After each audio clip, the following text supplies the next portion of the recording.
Yes, another one. New year, new frame.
This one has all the spice in the world. If you don't know what you're looking at, this is, of course, another 3 show. But not just any 3 show. This one is very unique. As you can tell, by just looking at this frame, there's a lot of things that's going on here. So let me go ahead and break this down to you, why this frame is so unique and so cool. Starting off with the obvious, this tubing right here. It's obviously just a regular frame until you get to this portion, this part of it right here. This thing is an extended seat tube and it goes up quite high. Not only that, but as you can see here, it does have an extra piece that helps it stabilize. This is supposed to help with stiffness and really just the rigidity of this frame as a whole. In the catalog, this frame is referred to as the SAT, or the Super Aerial Track. But the difference between this frame and the one that is posted in the catalog is the fact at the front of this bike, it doesn't take a 700C wheel, it actually takes a 24. When you first look at this fork, it's plain and simple that it needs a lot of work. Very rusty. It is chromed, but it seems like the rust has eaten into the chrome and have knocked most of the chrome out. Now with that said, this fork right here, it is very similar to my other 3 show in that it is a 24-inch. It takes a 24-inch wheel instead of a 700C. And not only that, but it is the kind of the mono crown or the uni crown up here where there's no lugs. It is brazed. I don't mind this, but I would have liked it if it was lugged so it would just match with the rest of the frame, but whatever, I'll take it. Not only that, but it is also drilled for brake. I don't know if that was done afterwards or if it was done before or part of the frame. As it was a domestic frame in Japan, I know that Japan laws require that you have a brake, so that might have been the case for this as well. The dropouts are super end.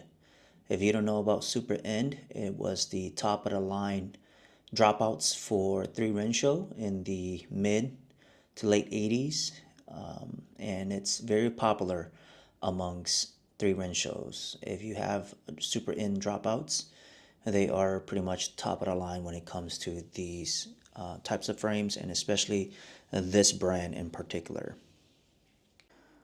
Let's move on down to the bottom. This is the bottom bracket, and this is pretty much the most well-known and sought-after BB for 3 show is the Otsuya bottom bracket, and how you can tell is that it has this extra piece right here, solid piece.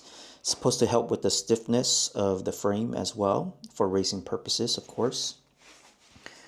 This is how it looks like from the bottom. Super nice. I'm a big fan of the Otsuya bottom brackets just because they look so different and so unique. Just adds more flair, if you want to call it that, to the bike and character as well. And if we're looking at the BB, which let's do it right now, the coding on this thing is, you can't really see it right there, but 613C83. That's the serial number, C83. If you don't know, if you're not familiar with 3-Rensho, the C denotes that this frame was made domestically in Japan. And that 61 that goes at top, that's the Showa year. That makes it out to be the year 1986. So this bike frame was made in 86 and custom. Not only that, but it's obviously been repainted to this kind of gunmetal grayish color. It looks, at first glance, it looks like it's just kind of unprofessionally done because of all the marks and things like that on this frame. It does comes with quite a few scratches here and there, but the more I inspect the paint, it actually looks pretty decent. And what I mean by decent is, usually when people paint or repaint, they use like a powder coating or something like that, a thick paint. And when that happens to frames such as this one, the paint usually covers like the lugs, for example. But this one right here, you can still see the shape of the lug. And not only that, but you can feel it as well. It's very thin, and it's been filed to be very smooth and thin. So whoever painted this did a really good job, as a matter of fact. Because usually when they do this, they use lacquer paint instead of powder coating, for example. And so whoever painted this, they did a pretty decent job, in my opinion. Pretty decent, because you can tell and see all the lugs still. So kudos to that. Moving up, just with this seat tube right here as well. I know that because the color is kind of dark, it's hard to see, but there is a kind of a, the seat tube is bent in to make room for the wheel here. And so it is indented in. And that's another aspect of this frame. Now do note that in the Super Aero track frames, the ones that's in the catalog, I think some of these, actually most of them, the ones that were mass produced, or if they were mass produced, they came with an aerial down tube right here and the seat tube. This one doesn't. It just has regular tubing, top, bottom, and over here as well with the seat tube. I'm assuming obviously that is super strong Ishiwara tubing, probably the 019s. That's the most common ones. Then last but not least, we're going to go to the fork end over here. And of course, to match the front, it is a super end dropouts right here. I'm a big fan of super end dropouts. They just look so nice, so clean. All right, so let's go ahead and measure this frame. Believe it or not, I bought this frame without ever asking for the measurements, only because I was way too excited when the seller said that he was willing to sell it to me. So I just completely forgot to ask him about the sizing. But because it's such a unique and non-traditional frame, that I knew that the measurements were going to be kind of wonky. So let's go ahead and do that. When you measure a frame, if you didn't know, you want to measure from the middle for the top tube, the middle of the top tube right here, going all the way to the middle of the head tube, about right here. And then for the seat tube, you want to measure from the middle of the bottom bracket all the way up to the middle of the seat tube. Or in this case, for this one, we have to measure from there and also to the top here as well, obviously where the saddle is going to be. So this is a good start right here. We'll start with this. And here's where it ends. So we're at about 50 centimeters for the top tube. 50 centimeters, which isn't bad for me, honestly. I'm about 5'7", 5'8" on a good day, and so a 50 centimeter top tube is kind of my minimum. So I ride anywhere from 50 to 53-ish is good for me, depending on the length of the stem. I mean, a lot of factors can go into that, right? Now let's measure the seat tube. So this is a good place right here to start. Again, you want to start from right about the middle of the bottom bracket. And as you guys can see here, we're at about 38 and a half. Shockingly tiny. It's pretty small, but have no fear.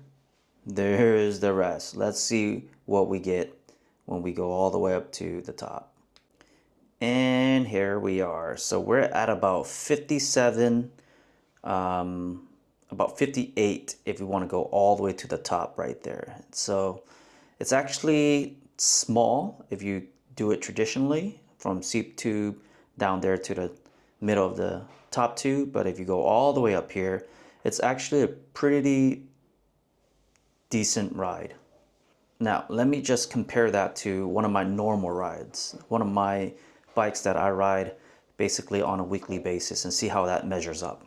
So here's my Makino. My Makino is, believe it or not, a bit big for me, but I'm still able to ride it as well.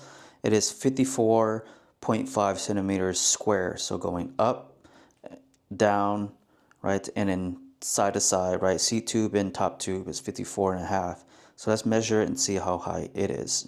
All right, so as I mentioned, it's about 54 and a half on a seat tube and top tube, center to center. And you see it here, right? So the top of my seat tube right here is about, give or take, 56 centimeters. And the other one that we were just looking at right there with the 3 ratio is about 57, 58 at the top. So it would be actually taller than this seat tube. But as you can see, right, where I sit and where my saddle sits up here, it is at about 65 or 66 centimeters. So I still have about 8 centimeters to go whenever I put the seat post on. And so I'm not too worried about it because this is where where I'm comfortable riding, regardless of how high or how big the bike is. Obviously not too big, but you get what I'm saying, right? So I think I'm going to be okay. Obviously, you won't see too much of the seat post when I put it on the other frame, but I will fit it, and hopefully it'll be a fairly comfortable ride, which I doubt it. So this is basically how much seat posts I'll be able to put in here. 58 is down here, going up to 66, about 8 centimeters in length. In my opinion, for me, honestly, I feel like this might be a bit too high, only because of this is too low. Overall, I'm super stoked for this frame and to really just set it up and ride it around and see how it feels like compared to my other 700/24-inch bike. But in between, I'm not sure what I want to do with this frame yet, because before I set it up to ride, I want to make sure that it is basically done correctly. The first thing I want to do is to obviously get the rust off of this fork, because it is disgusting and I don't want it to continue to eat into this fork. I do not want to lose this fork at all. Not only that, but I didn't talk about this yet. It is a stem adapter from 1 inch to 1/8, and it's currently stuck. So that would be these two. The front of this frame is going to be the first work that I will put in on this frame. So I'm gonna have to find a way to get that seized stem out of there because it is ugly. And then afterwards, I'm contemplating whether or not I want to actually paint this frame. Obviously I will. I mean, that's the goal for this frame, is to repaint it. I do have some original 3 Rin Show stickers, decals as well. I wasn't planning on using it for a frame like this, but now that I have this frame, I might actually put it on there. And so I'll have to come up with a new paint job and put the decals on. But that's honestly, for me, that's much later on. For now, I just want to figure this out and that out. But not only that, but it seems like, because there are some paint chips around here, it does seem like it is chrome underneath. You can kind of see it there. And if it is chrome underneath, then what I want to do is I just want to probably use paint remover to remove this paint job. Again, it's not a bad job, whatever paint it is, but it's obvious that it wasn't done well, like professionally. I don't think it was done professionally, but they did use like pretty good paint, because you can see down here, I don't know if they stripped the other paint, but you could tell they painted over the paint under this, right? Because you can see the paint chips underneath. They did not take the other paint out. And there are other parts here, like in the back right here. It does seem like it is chrome underneath. And if it is, then that's awesome, because I would love another chrome bike. I'm a big fan of chrome or nickel plating. And so that might be in the works as well. First, this stuff first, and then afterwards, the entire frame. Here's the other side of the frame. I've checked, double checked, and triple checked and inspected the entire frame, and there's no dents besides this itty bitty dent right here on the chainstay. I don't think it will affect how it rides, and the seller was very upfront with me, telling me that there was just this tiny dent here. So good for him, and good for this frame to be able to be in this condition. Why do I say this condition? Because again, from the rust to the fork, and there's a ton of rust inside the BB. I can't show it to you, but there's a ton of rust inside the seat tube as well. Not a ton, but just enough to know that this bike was not, or this frame wasn't taken care of properly. It was probably left outside or left somewhere where it was just kind of, it just sat and probably rained on and things like that. So overall, if you haven't noticed yet, I'm super excited for this frame and to really just have a project to work on here. I know there's going to be a lot of challenges that will come with restoring this frame back to its former glory. But I honestly believe that this is a frame worth restoring. And so I'm probably not really going to break the bank, but I'm going to spend a lot of time, a lot of effort, a lot of sweat, tears, blood, hopefully not money, in restoring this frame to its former glory.